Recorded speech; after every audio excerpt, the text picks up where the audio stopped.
Paris se réveille tout doucement et c'est un des moments où sur les quais on est vraiment tranquille, quoi.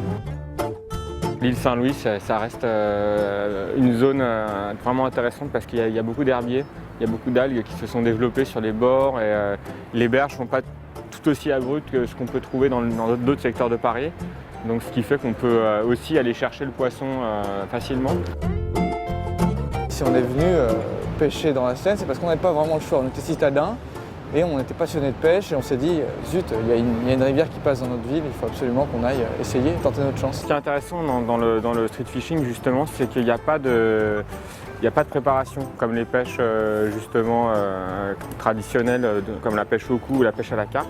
On a une boîte de leurre, hop, un moulinet, une canne et puis on peut aller pêcher le matin avant d'aller bosser, entre midi et 2 ou le soir, une petite session d'une demi-heure. Les valeurs véhiculées par le street fishing sont tout d'abord le no-kill, le principe de remettre donc, son poisson à l'eau après l'avoir capturé, la pêche au leurre, donc pas d'appât vivant, pas d'amorce, pas de trucs qui empoisonnent les frigos des mamans et des femmes pour certains, et un environnement urbain. Voilà. Paris, pour la pêche, c'est vraiment génial parce qu'il y a un terrain de jeu qui est énorme.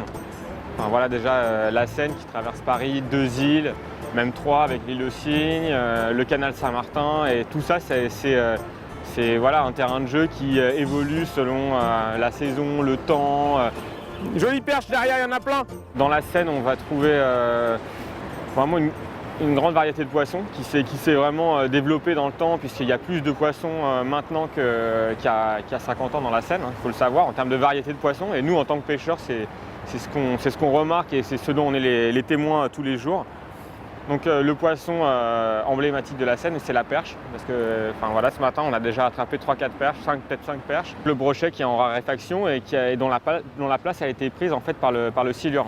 Le silure, c'est un poisson-chat géant, en fait il peut atteindre plus de 100 kg. Et après on va avoir d'autres poissons comme l'anguille, comme la truite de mer, le saumon aussi. Il y a des saumons qui remontent à Paris. On en prend beaucoup moins, mais ça nous arrive. On a déjà pris les truites de mer. Nous, on est vraiment les vigies de la Seine, on sait parfaitement quel est l'état des populations, ou moins leur représentation. Et on peut détecter s'ils ont des maladies ou pas. Et là, vraiment, ils sont en pleine santé, quoi. Ça fait vraiment plaisir. L'image de la pêche, je pense qu'elle n'est pas encore terrible parce qu'elle est très assimilée à une pêche traditionnelle telle que l'a pratiquée nos grands-pères, c'est-à-dire assis sur un pliant en attendant que le poisson vienne. Ce n'est pas le cas pour tout le monde puisque nous, il y en a beaucoup d'entre nous qui ont commencé directement à pêcher au leurre. On n'est vraiment pas là pour consommer le poisson, mais plutôt pour passer un bon moment au bord de l'eau entre potes, au contact avec la nature et ce, même au cœur de la ville.